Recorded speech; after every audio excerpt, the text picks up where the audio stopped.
Hello and good evening. Welcome to Let's Talk Life and Legacy, a moment with Dr. Grace. I'm your host, Dr. Grace. Thank you to those of you who showed up every episode. You are here to share, to listen, to learn, and to grow. We're excited to have you. This evening, we are about to have a conversation that is real, down to earth, and it is packed with information to empower you. Imagine we are in this time of COVID 19, which is a world pandemic, a worldwide pandemic. And this thing seemed to be threatening our very existence.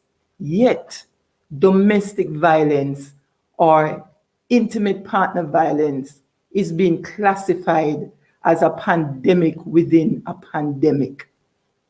Ladies, it is real. It is something that affects so many.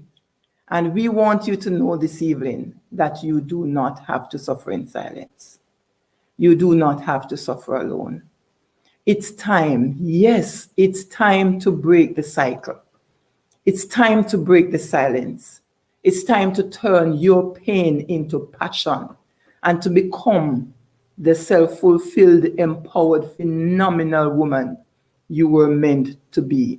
So yes, we are going to unmask this thing called narcissism, a woman's guide to overcome emotionally toxic relationship.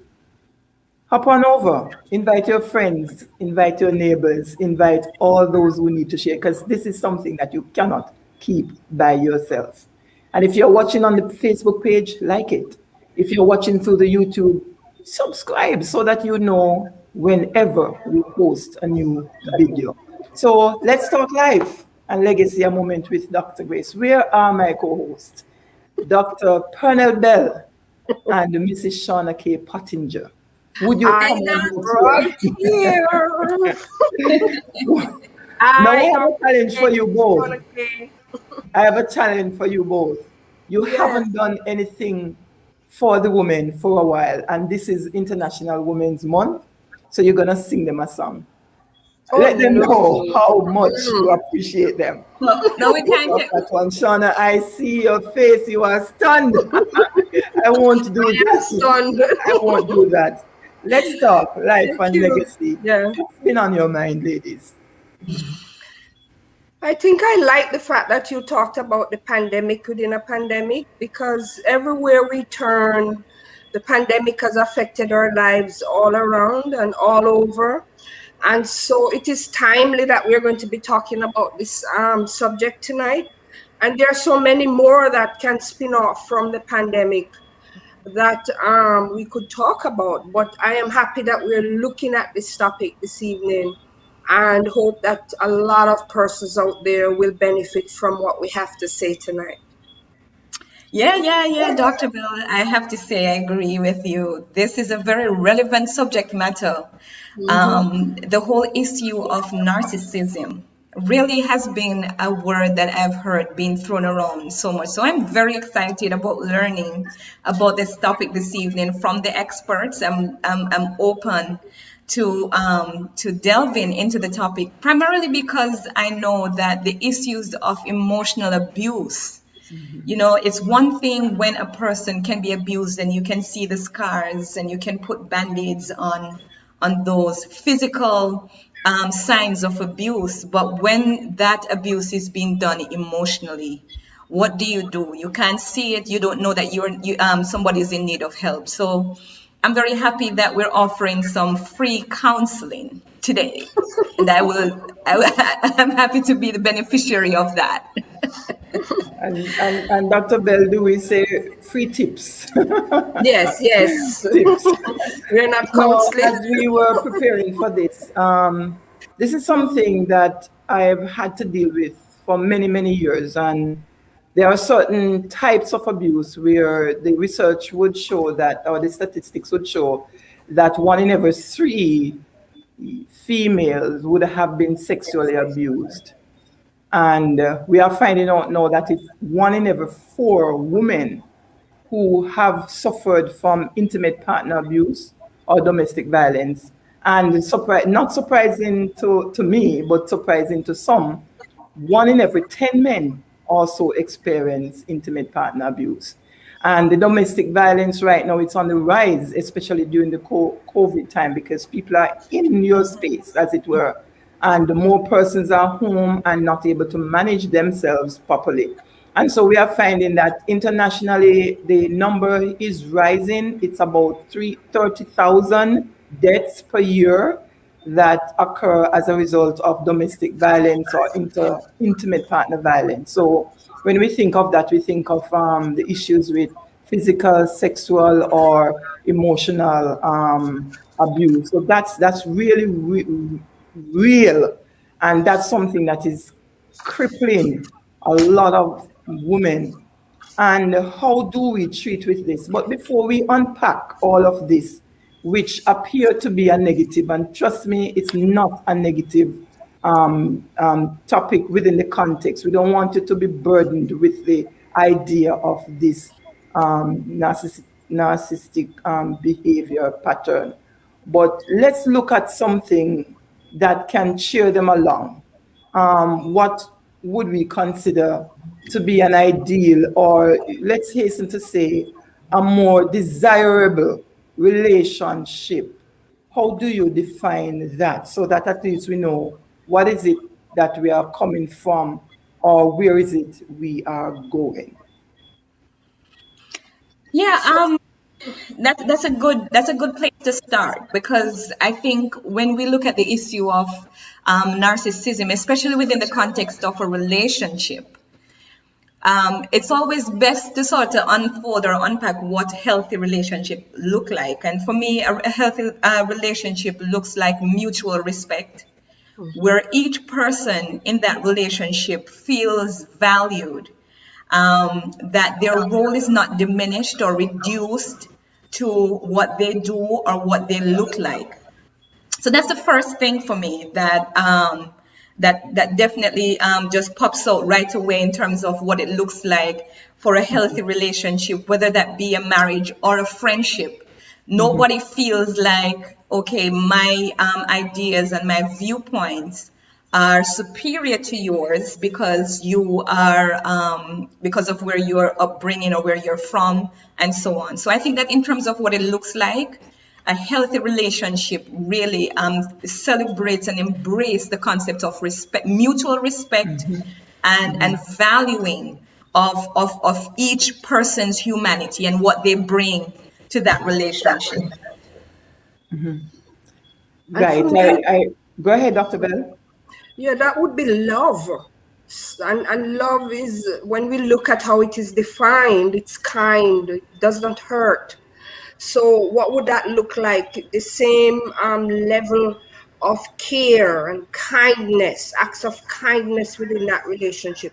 That person shouldn't feel like their sense of identity is being taken away from them. They should be allowed to feel like they have their own sense of who they are and their own sense of identity. And once that is taken away, there shouldn't be control, like one person controlling the situation, where the friendship with others would also be diminished because that person have a hold on that relationship.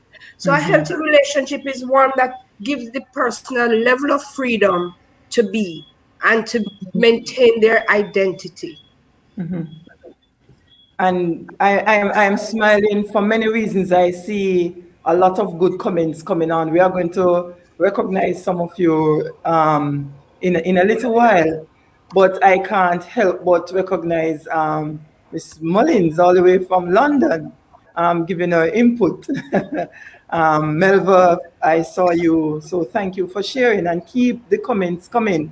What does a healthy relationship sound like? It sounds to me like, I appreciate you. I care for you. I forgive you. I really do not know exactly how you are feeling right now, but I can only imagine what that feels like. Right. It sounds more to me like, I know we are not perfect, but we are in this together. I love you. That's what it sounds like to me. And Shauna, what would love feel like? I guess you all could pick up on why she's the only one legal right now. So let's talk about that. What does it feel like, Shauna? Oh, love is comforting. It feels comforting. It feels like cuddling. It feels like I enjoy smell, just the very smell that you bring when you know your body odor is not something that's a turn off to me, right? I mean, I'm going into some smell. I'm dealing with all the senses now, so it smells good. It feels good. Um, it feels loved. It feels taken care of, like somebody is like those nice teddy bears that you just hold and you just I can cushion. identify with that one. So love feels love, and when you have a functional relationship going on, it feels present. It feels like someone else is there with you. I can't think of anything else to describe it, but I would say being safe. present is a good piece. Yeah. Safe. Safe. Safety. Wow. You feel a I love sense of that. security and safety. Yeah. Dr. Bell, you quoted from 1 Corinthians 13 earlier, and in that verse it says, love or charity endures all things. There are some persons who have found themselves in abusive relationship, and because they are Bible-based Christians, they are very, very obedient to the word. So you endure all things, no matter how caustic the relationship gets. So they don't struggle, they don't try to get out. They stay within the struggle, hoping that God will take care of them, or they don't want anybody to know their struggles. And some people actually feels that if they are not being hurt, they are not loved. And if the relationship is too smooth and looks too good, it's not for real. It's too real to be true. Unpack that for us, and how does that bring us into the topic that we are here to discuss? All right. So, the scripture there in Corinthians says, "Love does not hurt," among other things that it makes mention of. And so, I want to zero in on the hurt. If you're in a relationship that is creating hurt, that cannot be love, because the scripture does say love does not hurt. And hurt means physically, emotionally, or mentally abusing that person. So it must be something else. It cannot be love. And so, if we were to question this whole idea of God wanting us to stay in an abusive relationship, that would go contrary to the God we know, because God is actually defining for us what love is. And in that definition, he said, love does not hurt. And so, why then would he dictate that we stay in that abusive relationship that could be detrimental to us? So, anybody who has that notion that hitting and mental or emotional abuse is part of a love relationship, that's just erroneous thinking. That's not a thinking that they should hold on to. And then it leads me to question, where did that idea of love come from? Because many times it is said that our first love relationship as females develop with our fathers. And so I would have to go back to what was that relationship like with my father. And we know here in Jamaica that we have a lot of absent fathers. So many women do not have that first love relationship to help to guide them into how they should be. And so, just as we described earlier, if that relationship is not beset by respect, love, safety, security, good communication, then we have to begin to think that it is something else and not love, and it's not the best relationship. It's a relationship that needs to be worked on or exited. Mm. Wow, Mm-hmm. powerful stuff here. No. I have to pick up on something. How about the person, the love? They love you so much that they never leave you. They are there by your side. If they are not there, they are calling to find out how are you? What are you doing? Which of the rooms are you in now? You are going on to the store. Who are you going with? Those kinds of things. I Isn't see that where you're love? going. And okay, I will work for the family and I'll take care of the family. You don't have to work, but I will tell you how to spend that money. They plan the budget. They do everything for you. They listen to your conversation. They depend on you to give them the love so that they feel that their self-worth and their self-esteem is built because of the relationship. And it is so powerful that it is stifling. Isn't that real love? So are you directing the question to me or Sean? Okay. I No, am no, open, very I open. think I think Open, Dr. yeah. Grace, I think Dr. Grace just described a classic situation of control, like somebody who is looking to control the behavior of their spouse by being where they are, and manipulation. So I think you're segueing into the conversation that the major part of the discussion that we're hoping to have about narcissism, because the truth is, sometimes, as Dr. Bell says, because of our introduction to love patterns, as I would call them, certain patterns of behavior, if a person, in my view, is normally viewed as neglected in their household and so on, they're not necessarily shown a lot of love and affection. It's gonna be very easy for them to develop, help me, Dr. Bell, some codependency behavior. And this then manifests itself in, oh, I'm loved because he's very jealous of me. Huh? Because he's jealous, that's love. And that is really a very warped way of looking at it, in my view. Dr. Bell, you can help me out here. Right. So I love the fact that you brought up that word codependency, because usually codependency is toxic, and it fits into what Dr. Grace just described, which to me is just not control but obsession.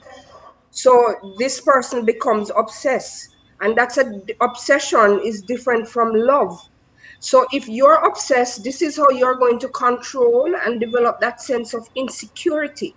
That level of insecurity now leads to the individual coercing and allowing the person's life to be a life that is intertwined so much that what we spoke about earlier in terms of one's own identity being distinct from my partner is blurred. So there's no distinction in terms of my identity, because my identity is consumed under this person's obsession, to the point of compulsion, to the point of codependency, where that person's supposed to be feeling like they're suffocating and not breathing within the relationship. Right.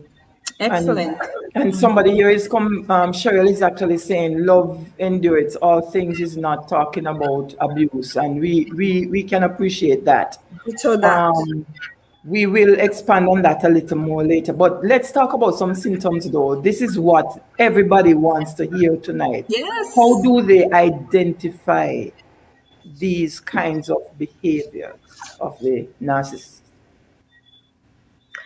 So a person who is narcissistic is a person who is in love with himself and have a grandiose view of who he or she is. And I mean, it can go both ways. So they have this grandiose view of of themselves. But this grandiosity is not really a genuine grandiosity. It is a mask for a lowered sense of self, lowered self-esteem. It's like a camouflage.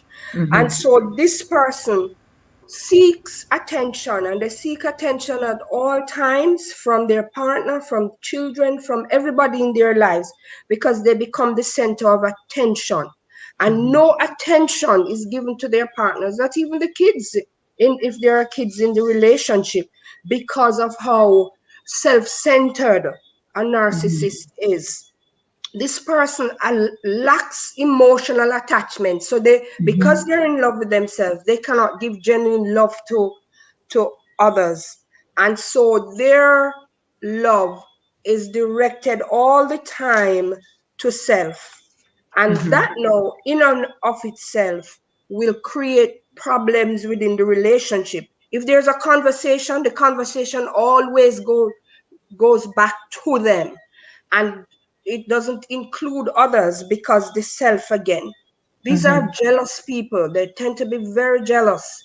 Just all that you described earlier, Dr. Kelly or Dr. Grace, all that you described earlier, where they are consumed with the other person, but in a threatening way, almost like a bully. So they threaten, you can't leave them. You cannot leave. They are the ones who are going to leave, not you. And so if you threaten to leave, it could create a spin-off of threats and bullying and coercion back into the relationship.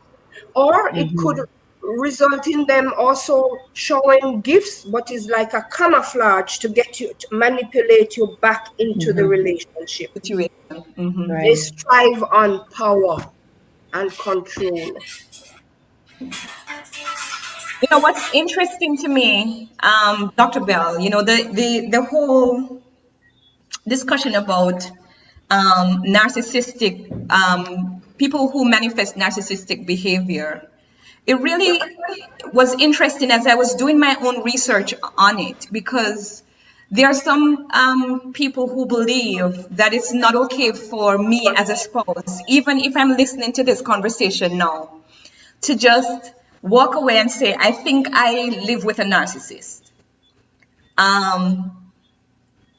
For me to make that, come to that conclusion, because they try to vary, to veer away from the whole idea of labeling outside of a professional context. I would want you to speak to that just a little bit more, Dr. Grace or Dr. Bell, and what your opinions are as it relates to the diagnosis of a narcissist. Can we come to a conclusion that a person is a narcissist outside of the context of that person being analyzed by a psychologist or a psychiatrist and then diagnosed as having the personality disorder? Is that something that you would recommend? I could start and then Dr. Bell will add. My thought on that is anybody can read anything on the internet. Everything is out there. You can watch videos, you can read information, and there are even pages out there where you can go and find tests to do whether or not, you know, your spouse or yourself, you are a narcissist. But what I would suggest is that it's important for you to know what to look for, but you need the trained eye and the trained ear to see and hear beyond the obvious, so that you can have a true analysis and diagnosis of the situation. Don't be fooled though. We are not saying that if you see somebody who is controlling, who always belittles you, who always shame you in public or private, who they are frequently demanding your attention, your love, your gifts, whatever it is, and they are intimidating and all of that. You don't sit down and say, okay, I'm gonna wait. Find the right person, the counseling services or the psychological services that is nearest to you, and go get help, and the person who you suspect to, which would be your spouse, they are going to be the last ones to be seeking help. So we have to use some technique or some way to get through to them, but they are going to need psychiatric.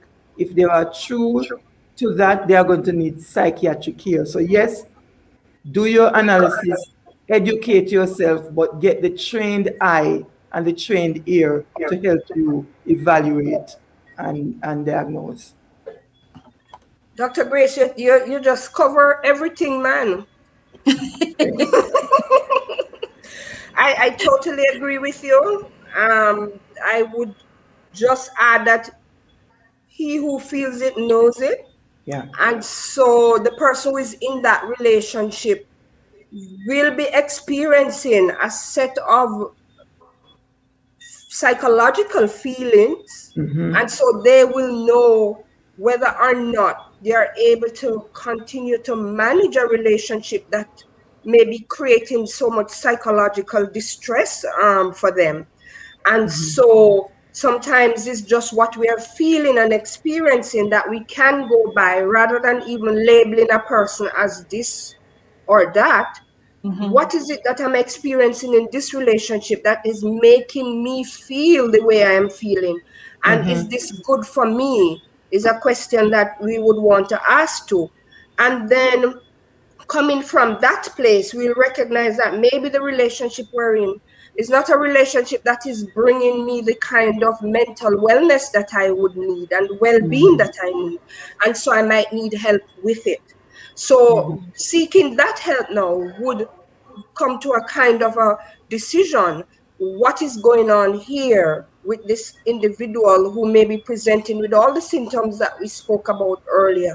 And what can we do to either, as I said earlier, improve the relationship or to exit it? Dr. Bell, I'm happy that you talked about that because I would love to get some perspective and insights. If I'm the person in the relationship with a narcissist, how am I feeling as a result of the narcissistic behaviors that I would have experienced, especially if this relationship is years old? How am I feeling? What are some of the things, the telltale signs that I am in an emotionally abusive relationship and I'm being emotionally abused? One is that you're not finding satisfaction with your partner.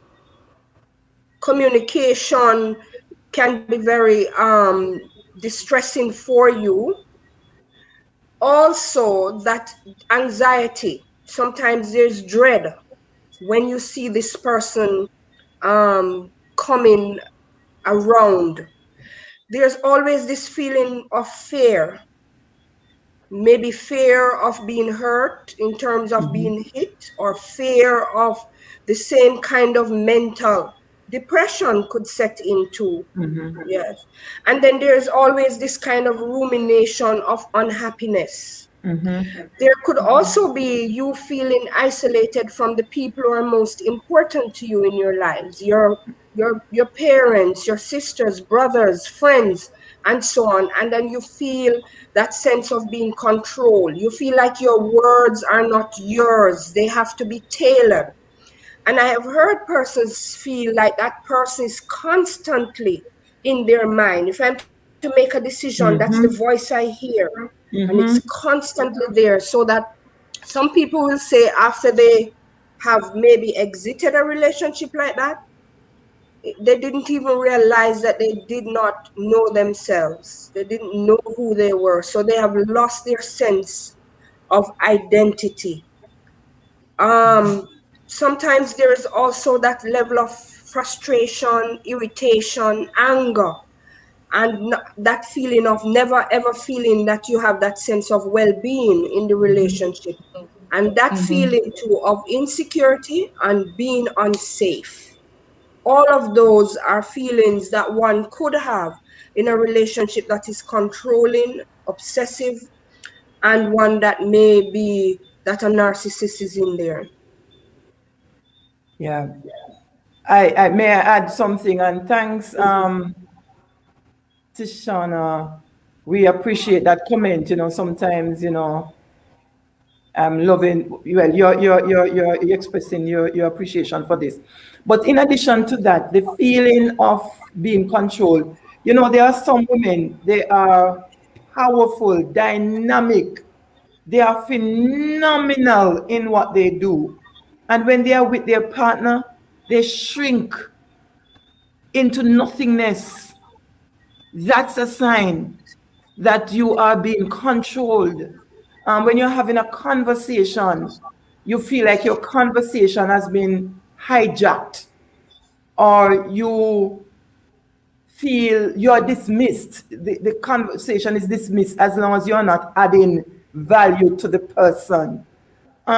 You sometimes feel afraid. Dr. Bell brought that out, but you realize that you are just giving, because the narcissist takes more from the relationship than they give.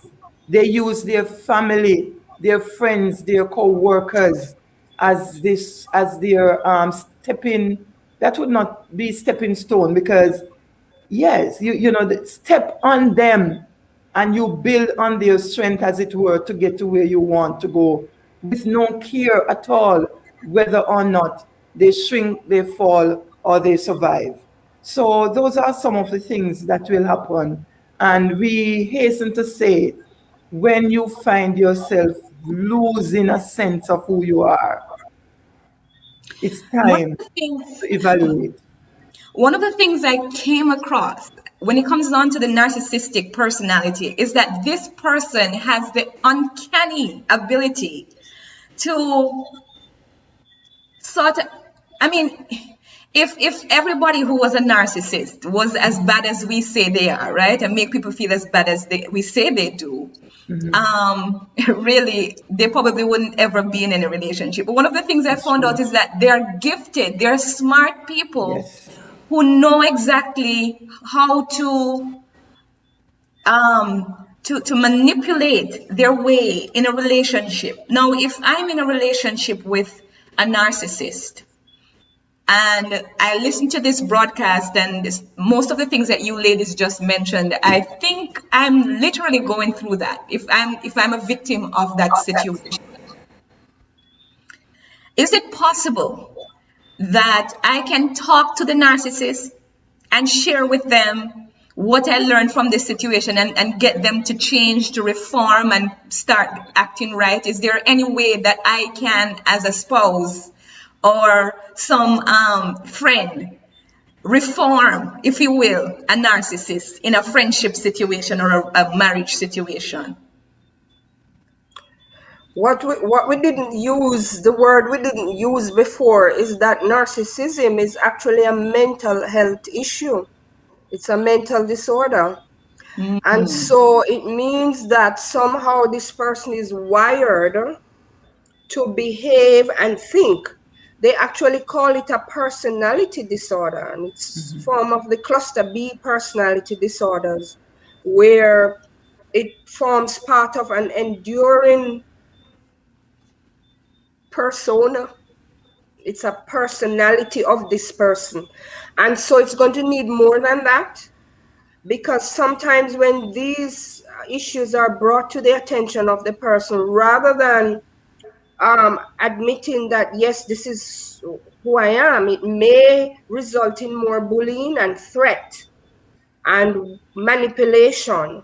And so professional help is really going to be needed to help this person to begin to realize that this behavior is destructive. Yeah, you cannot talk them out. They will find every reason to prove you wrong at all times. So you can't, we've heard the joke, two wrong no make one right. Two wrong doesn't make one right. You can't get them to that space because they're psychologically, some of them are psychologically deranged. But the research is also, and the literature is also showing that a little of that tendency is what makes the salesman and those dynamic leaders is what make them thrive. But it has to be managed in a certain way so that it doesn't get to the level of the abusive nature. So in that case, Dr. Bill and Dr. Grace, it sounds to me like this person will likely not want to go and get counseling, right? Because as far as they're concerned, if they have this grandiose view of self, then they're likely to say, you know what, I know everything that the counselor knows, and I could counsel the counselor. You're right. And so it is likely that the best place to find yourself is outside of that relationship. Now, how does one navigate those boundaries? If tonight they're hearing that you're with a narcissist and you really need to take yourself away from that situation, is there any prescribed approach that one can take to do this successfully, making sure that they're not even further emotionally abused on their way out of that situation? Mm-hmm. So I would say that I would want to address first that a narcissist, if they seek therapy, can be helped. So we can talk about that a little bit later on, how they can be helped.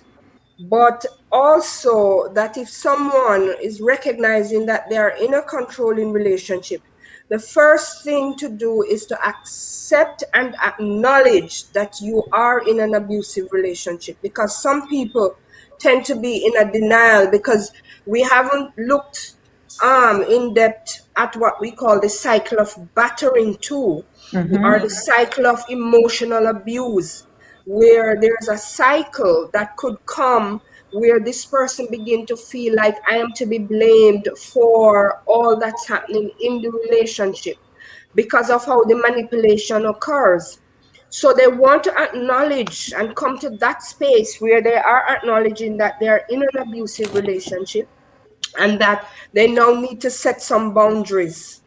And they should set those boundaries and state the boundaries clearly. So maybe it's a boundary that if I'm leaving, that you're not supposed to come within certain perimeter of me, or, you know, whatever those boundaries that you have to set those. And then be prepared, because many times you may have gone into a relationship out of love for this person. So to lose the relationship, and Dr. Grace, you can speak to this eloquently, you being a grief therapist, that losing a relationship is a grief process that you're going to be going through. The same process of shock, anger, denial, sadness, anxiety, fear, and even shame coming with the fact that I have to leave this relationship will come. So prepare for those complex emotions if you're deciding to exit the relationship. And then as you go, try your very best to reclaim your identity. And as you go out and reclaim your identity, know what that is and be firm and about that. And empower yourself by reclaiming who you are, so that when that person should have even tried maybe to make some kind of gesture towards, you know, coming back, that you know clearly that maybe you're not going to be doing this because you know that this will not happen if there's not some level of intervention for this person.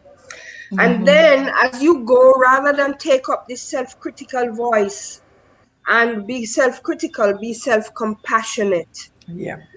And self-compassion is we need to stop and counsel ourselves as we would counsel someone else. So we hold ourselves with that level of compassion and speak to self to say, you're going to be okay.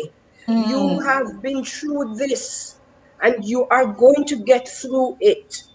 Rather than, Lord, look what has happened. I am just not good. I'm not good enough. Put away that self-critical voice and move into a voice of self-compassion.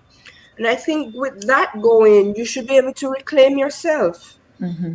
and take a stand towards, setting the limits of not ever going back into a relationship that is so emotionally toxic.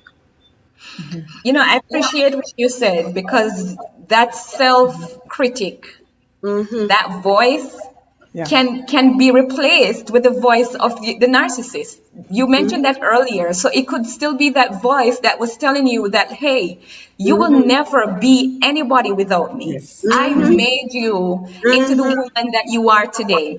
If it wasn't for me, you would never become anything, or you're nobody. You're nobody without me. And so we have to find a way to silence that voice. Excellent point you made there, Dr. Bell.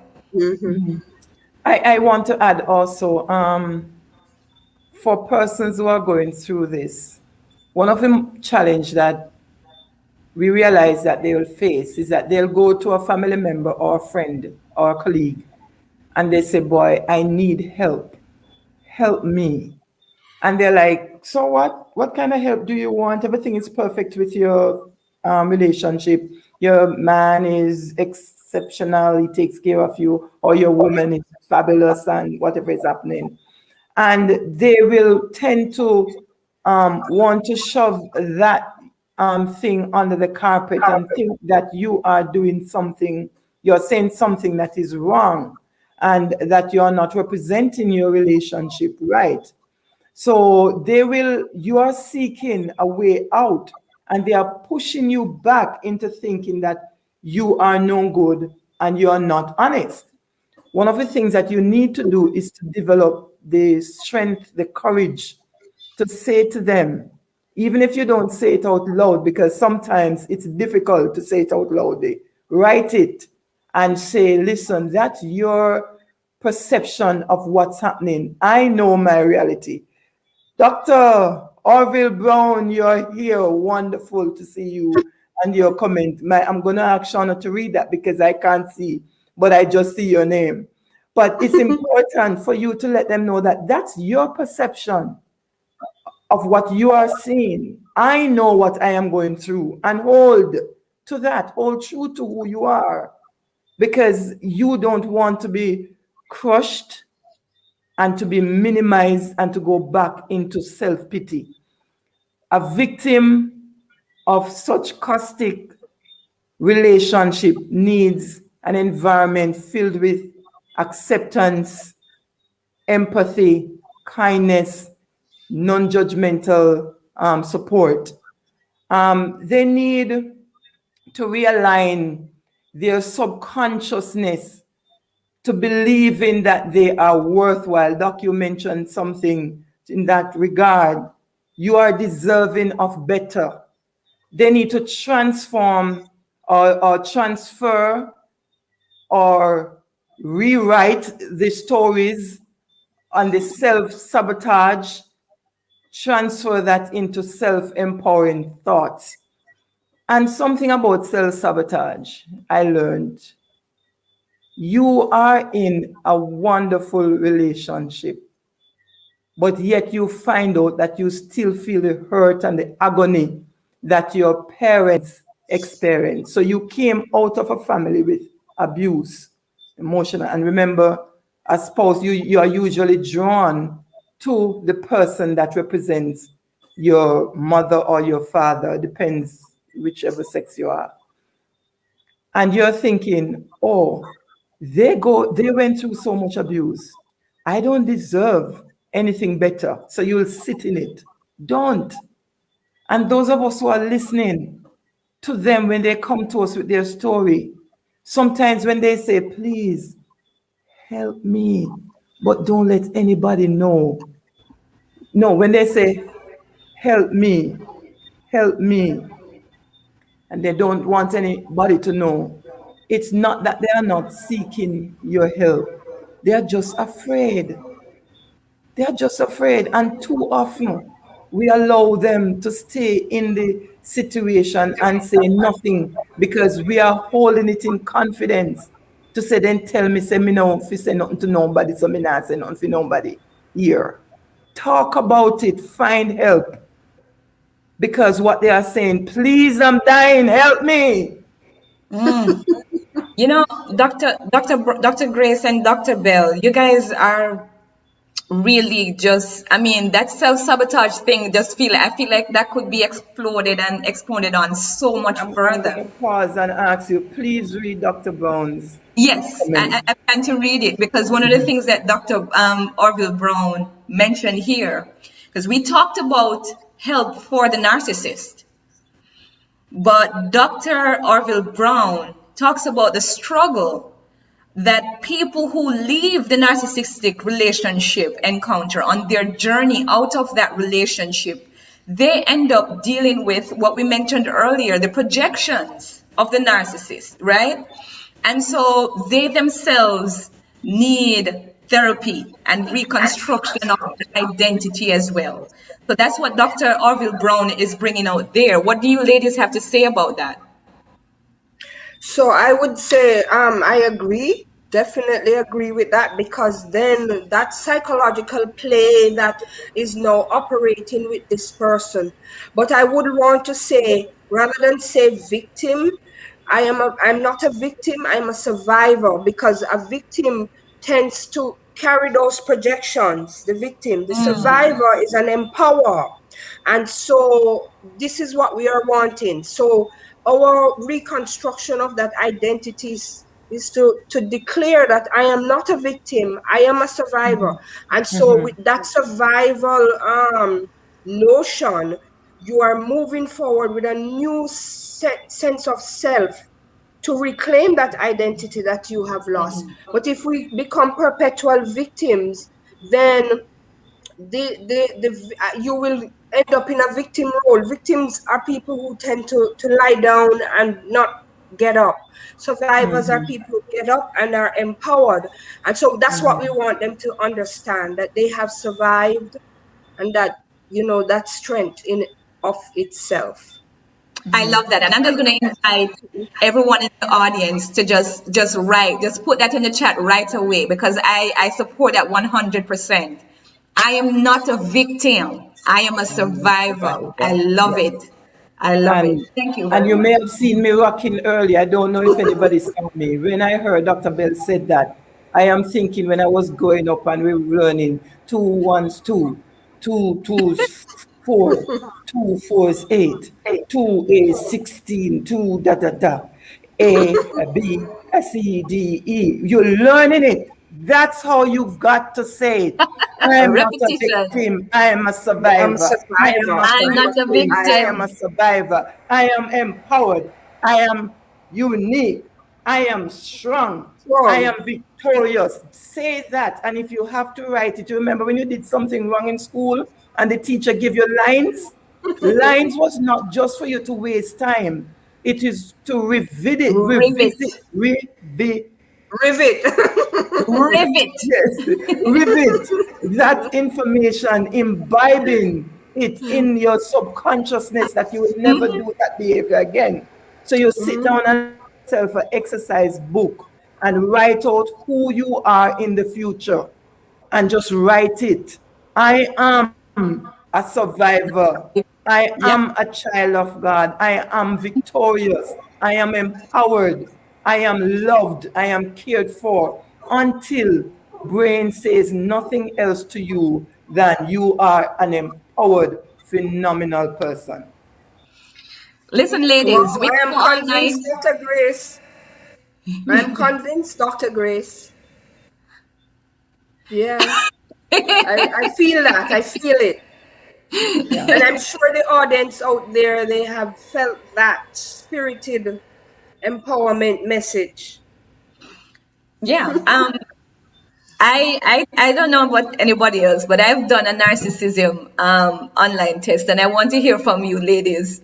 If this is a safe place to go online and just do the narcissistic personality disorder test to see whether or not you rank high along the spectrum or low along the spectrum. What do you ladies think about those psychometric testing that they have online? So those tests really are what we'd call quizzes, so to speak. And so there's always a disclaimer that says that this is not a diagnosis. So they are not as efficacious as you going into the office of a psychologist who is going to be able to come up with more robust kind of testing to determine if this is so. So I would say that disclaimers are there that it's not a diagnosis. And so I'm not totally recommending that you do that. Doc? I support my clinical psychologist. I support that. And the bottom line is there are two concepts I'm going to bring in that is from leadership, one from leadership and one from common sense. He who pays, pay attention. So if it costs to do a test by a psychologist or psychiatrist or whoever do it, Okay. and pay attention to the result and be supported through the change. Wow. All right? Awful. Not, Awful. and that's it. So the other one is similar. You know, you'll buy a cheap pair of shoes from somewhere and you'll buy 10 pairs and wear it off in 1 year. And you buy a little bit more expensive, leather, nice, good shoe, and you have it to last you for 10 years, whereas 10 others last you for that. You want to have a life. Remember, this is life and legacy that we are talking about. And you want to have a life that will outlast the years that you will be spending on this earth. And for you to value that and to bring value to it, you need to get it right. So I'm not supporting the use of those tests because they can give you false information and you may go and do something drastic when if you were to do the actual test, it would help you to go through better. That's my thought on it. Yep. I totally agree. We do have a lot of nice, lovely comments coming in from the viewing audience. And Lorna here, she says something that is pretty interesting. She says that pathological narcissism stems from extremely low self-esteem. Do you agree, ladies? Yeah, we said that at the beginning, that usually it is a mask, low self-esteem. No, the grandiosity, the pomp and circumstance that they have and the overconfidence stems really from low self-esteem. And maybe if we were to do a background history, we would recognize that this was somebody who may have been put down all their life, that 9-year put down from maybe parents, whoever else is in the family, so that the overconfidence is a defense mechanism that is being used to mask the anxiety that they're experiencing. So what the therapist would do is to help to identify that defense mechanism and help them to recognize that they don't have to mask, but that they can learn how to accept themselves and the abuse that they may have experienced, how to overcome that to emerge as an authentic person. Yeah. So it's like the spinach. Is it papaya and the spinach? Oh. I don't remember those cartoons. I don't usually watch them. So you're this small, but you're getting some spinach and you're getting big. You're Be real. Yeah, we want to go ahead and invite those of viewing audience to just drop your questions in the chat because we're approaching our speak up segment. But Dr. Grace, I know you have somebody here, a special guest that you wanted to bring in. Do you want to bring them in on now or after the speak up segment? I'd love for the person to join us anytime. No, I just want to say yes, you can bring them on, because one of the things that we are going to be looking at in the speak up segment is we want to ensure that when you are planning your exit, you need to have a proper self-development, self-care plan. And you need to be able to do something that will help you to get beyond where you are and to be strengthened and to be actualized, as it were. So I have someone this afternoon, and as we are preparing for the speak up segment, please, it's Let's Talk Life and Legacy. a moment with Dr. Grace, please write your questions and your concerns in the chat. But here is a phenomenal woman, someone who is a leader extraordinaire. I just admire how she approaches life and the things that she does to empower women. And also, we want to know, Keisha, we are here talking about this pandemic within a pandemic. And there are women and men on this platform who needs to know what they can do to transform their life, to change their pain from pain to passion or something. Is there anything that you would recommend, and something that might be close at reach, at arm's length, that they can utilize for such? So here is Keisha Thomas. She is from tell me, who are you? Where are you from? Well, in this capacity, I'll introduce myself as Keisha Thomas, Executive Director of Predestined, also a certified master life coach. Good evening, Dr. Kelly, and good evening to all the listeners on the platform. Thank you so much for your kind introduction. In fact, I was listening, and while I was in the waiting room, I was saying, thank God I'm waiting today, because I'm so happy I was able to listen and absorb the content, such powerful content that you ladies were sharing there. And, you know, a couple of things jumped out at me. I heard one person say, empower yourself by reclaiming who you are. I believe that was Dr. Bell. And as a matter of fact, Dr. Orville Brown, he said that we need to go into a phase of identity reconstruction. And I think this is a beautiful way for me to begin with what I'm introducing, because coming out of those kind of situations, it really takes hard work to rebuild who you are. First of all, it takes so much effort to build the confidence to even try to start rebuilding you are. And reclaiming identity is not an easy thing, but there are many things we can do to help ourselves. And that brings us to the matter of the Global Leadership Summit, which is coming up later on this month, the 25th of March. It's actually going to run from 9 in the morning till 4 in the afternoon. And why do I think that the Global Leadership Summit is relevant to this kind of conversation? Dr. Kelly, when I hear y'all talking about narcissistic behavior and the whole matter of control and abuse, subtle abuse even, one of the things is that many times those persons who find themselves in those relationships become subdued.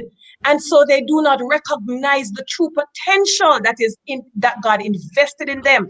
Leadership qualities are buried because your abuser is intimidated by who you are and controls you by forcing you into a place of low self-esteem. So you begin to doubt yourself. You don't know who you are. You don't believe in your ability. The Global Leadership Summit, this year we're operating under the theme, igniting the spirit of resilience, recovering stronger. And I thought, my God, it could never be more appropriate to a topic such as this. You know, talking about recovering from things like these. Many times we lose sight of who we are, and we lose sight of our leadership abilities. The Global Leadership Summit is a beautiful way to start the reconstruction journey for self-identity. We're going to have 10 excellent speakers on one platform. And Dr. Kelly, you and I know many times we hear about these great leaders. You hear one of them coming and you're yearning and wishing you could participate, but boy, it's way outside the budget. The Global Leadership Summit is so packaged that just about anybody can take advantage of it. We're talking about leaders in all different spheres of life, from corporate giants to religious leaders and leaders in their various industries. And these men and women are coming together with one awesome package to tell us how to ignite the spirit of resilience. Boy, if this is not the way to start that identity reconstruction journey, I don't know what is. Yeah, it's perfect timing. And as we talk about overcoming the emotionally toxic relationship, remember now, listeners, absolutely, the toxic relationship does not only reside in intimate partner relationship. On the job, you have some toxic relationship on the job. You feel controlled. As a matter of fact, the fact that you have a job and job. They say what is just over broke. That's what it is for. There you're just over broke, and you cannot get a chance to fully develop and actualize and all of those things. So you are broken while you are broke. How does this fit into the opportunity that's coming up? Everyone should take a chance and buy into this, get involved. And one last word from you, Keisha, as to the absolute benefit of this. I really want, the men and women on the platform to capitalize on this opportunity. You don't get so many grades in one place and pay $6,000 for registration, individual registration. 5 to 9 persons, $5,000, and groups of 10 and more, $4,000. We're talking about the likes of TD Jakes. We're talking about Reverend Todd. We're talking about Paula Faree from ABC News, and the list goes on. You do not want to be the person to miss this event. And if you are looking for a way to start your journey, then listen, you need to be calling these numbers right away to register. You dial 979-2648, and of course you put your 876. You dial 876-343-2252. You make your call. You register for the Global Leadership Summit Jamaica. This is the way you begin your reconstruction journey. And if they mention that they heard of it from a moment with, just say Dr. Grace, you are getting a discount, because there's also a discount for 10. If you go, absolutely, yes, 10 or more, 4,000 percent. Absolutely. Thank you so much, Keisha. I value your coming on and sharing. And I am sure if we were to have a show just with you, you would have been able to tell about so many other ways in which you could assist in empowering women, and you would have seen others who have been transformed. So as we welcome back you can please stay with us as we welcome back our co-host. We ask that you share with us your questions and your comments so that we can wrap this up in fine style.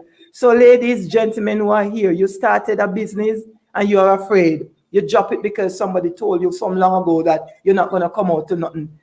Focus and determine that you are going to be the best you ever, and you're going to fulfill your life's purpose as of today. Today is the best day for the rest of your life. Talk to us. Yeah, so Keisha, it's really is great to meet you, and thank you so much for creating this opportunity and this platform for those who are watching and those who are enduring narcissistic relationship or personality disorder in their relationship, so that they're being exposed to a window of opportunity so that they can tell their survival story. There's a question here. It says, what's the way out for someone in a relationship with a narcissist? Should one ever try to make it work? That's a question here from Tishwana Mullins. Tishana Mullins. Dr. Bell. Okay. So remember, we did make mention of the way out, where you have to accept that you are maybe here in a very abusive relationship, acceptance of that, because many times we are in denial because of the manipulation and the abuse that continues. So we have to accept that first. And then after accepting, we want to make sure that we're setting those boundaries and setting our limits with that person. Should one ever try to make it work? Well, if that person is willing to seek therapy, because we're not one to say we want relationships to break, but if that person is willing to seek therapy, couples therapy, individual therapy, working on individual self, working on the marriage itself or the relationship itself, and if there are improvements and things look like they're working out, well, it's up to that person to make a decision whether or not they want to stay. If after doing many different interventions and nothing seems to be working, and your psychological state is impaired, you are in fear, depression, anxiety, you're having low self-esteem, not able to again claim who you are, Well, again, it's up to the person to decide whether or not they want to be living a life that is affecting their mental well-being. So again, we're not saying leave relationship. We're saying that who feels it knows it. You must know your limits. Your mental wellness is very important because there's no good health without good mental health. And so those would be determining factors in making a decision whether or not to stay or to exit that relationship. Excellent. Lorna wants to know some of the weaknesses that you can identify in a narcissist. Weaknesses. I mean, all that we made mention of earlier are weaknesses. They have self-esteem issues. They use defense mechanisms. They are masking. They are not authentic people. All those are weaknesses. They're not authentic. They tend to, everything is a masking. Everything is a show. That overconfidence is a show. So what we would want for that narcissist to understand is that break that down, because out of that you can emerge as an authentic person. So you don't have to hold on to weakness, because you can become strong by acknowledging where this is coming from and free yourself of that performance, because it is a performance, it's a masking, and that calls for too much work. When we're being our authentic self, it is so much more genuine and easy to navigate life and navigate ourselves, and to be a complement to our relationship rather than to become a manipulator in the relationship. So all that masking is unnecessary, and all of that is just weaknesses that are manifested in control and obsession. I have one last question, because this is an important piece that I think touches on some of the emotionally abusive part. Jacinth Haldane here is asking about silence, because some people who, one way that they manipulate in relationship is to give you the silent treatment as a spouse, or to deny you of companionship. Is that one of the characteristics that we can look for in a narcissist? Would that be part of their way of controlling you, or getting you to be whipped into shape? So remember, communication is one of the heart of a relationship. You have to communicate. And if we're not dialoguing, it means that there is a breakdown in the relationship. And so if silence is going to be used as a weapon, then that is a manipulative play.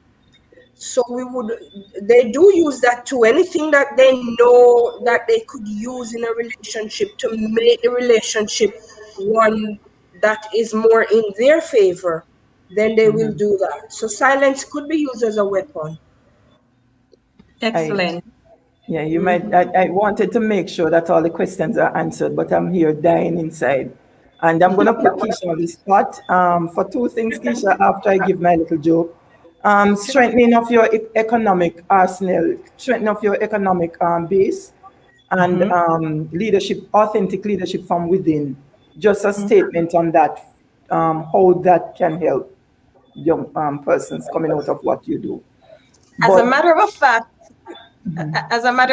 Dr. Grace, I'm reminded of my last speaker at the event we had on Sunday, moving from pillows to pillars. And one of the things that, and I will just quote him, Dr. Herbert Yale, he spoke to at length that true self-empowerment comes from financial freedom, financial independence. And so I want to encourage women, when you find yourself in that kind of situation, your financial independence must be one of the things that you pursue ardently. And that authentic leadership from within, value it. And I will just say this. One of the things when it comes to these relationships, many times women don't want to get out of it. Dr. Bell spoke about the shame and the embarrassment that you feel, and it's a sense of failure, and you feel like you're vulnerable and you're open, and everybody's seeing and realizing that you fail in this way. Do not validate yourself on the indiscipline and poor decisions of others, even if they're your spouses and partners. We must be able to draw the line and understand we are able to control ourselves. We don't control others. And if you must exit a relationship because your partner makes bad choices and decisions that affect you in a negative way, do not internalize that. You are a powerful, strong woman if you can walk away and guard who you are. Wonderful, powerful, Sean. I know you would love her, and I know you'd love this. So I joke, but something associate with eagles. Associate with eagles and not chickens. And even Absolutely. if you are an eagle and you go among the chickens, identify that personal passion that you have and know the difference and soar. So sometimes you have to let go of some of the friends and the associates you have, but associate with kings and please don't misinterpret me. Dr. I'm talking Grace, about people. We are moving, I'm speaking on yeah, behalf of the chickens. I'm the yeah. newly appointed chicken spokesperson, and that's discrimination. Oh, I'm sorry. I appreciate and I'm willing to learn and I bow. But you understand the concept as it relates to break. The other thing that we should do, break this cycle. Just break it. Give them something that they do not expect. It's like that dog that you pass every day and they bark, woo, woo, woo, woo, and you run and you're afraid of them. But one day you turn back and you do this to them, woo, woo, and they run away from you because they need a challenge. Don't let anybody have that hold over you that your life is dependent on their breath. It's not worth it. Excellent. So I'm going to give the other ladies on the platform at this point in time, the opportunity to just share their final comments and words of empowerment for anyone out there that's going through a situation with narcissism. I will go first and leave the experts for last. So what I will say this evening, sometimes the worst thing that could ever happen to us in life is the absolute best thing to move us into our true identity and realization of destiny. It may hurt. It may be very uncomfortable, but walk your story, live your story, walk your journey. It's taking you to your destiny. Don't be ashamed of it. Your experience is what makes you who you will be into your tomorrow. Don't be ashamed of it. Live your story. Walk to your destiny. That's my final word. Excellent. Dr. Bell? Yes, I would say as we were speaking that there is an out for persons who identify that they are in a relationship in a toxic relationship, because sometimes what happens is that we become so manipulated that we get lost in this relationship and feel like this is a life sentence that we have gotten. But it is not a life sentence. We can find ways of getting ourselves away from situations like this that is going to bury us into mental health issues, because that's exactly what results. I'm appealing to all women out there who have identified that they are in a relationship that is causing them to feel like they are being abused, to find a way to get yourself out of this situation. There's a way out. Excellent. And I ditto everything that these ladies have said here this evening. Ladies, this conversation that we had here this evening, we shared how you can identify a narcissist. You've been equipped, you've been empowered, you've been told that you can reclaim your identity, who you are in Christ. And we've been also told that we can retrain our minds by repeating words of affirmation. And I challenge you today, I challenge you to Repeat over and over again, I am not a victim. I am a survivor. I am valued. I am loved. And God died for me. And just that thought alone is enough to increase your worth 100%. Dr. Grace? I'm someone special. Here we go. I'm the only one of my kind.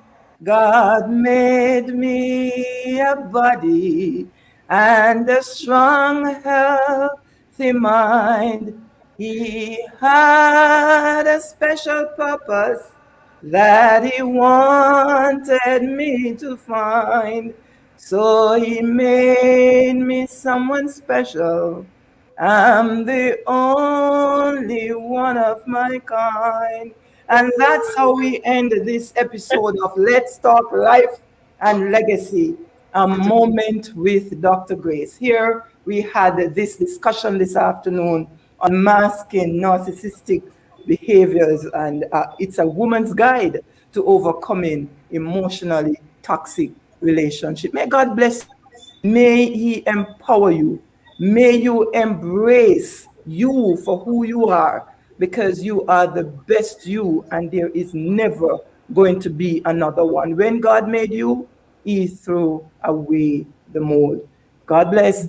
Thanks to our co-host, thanks to the technical team, and thanks to all of you. And we say, ta-ta. Ta-ta.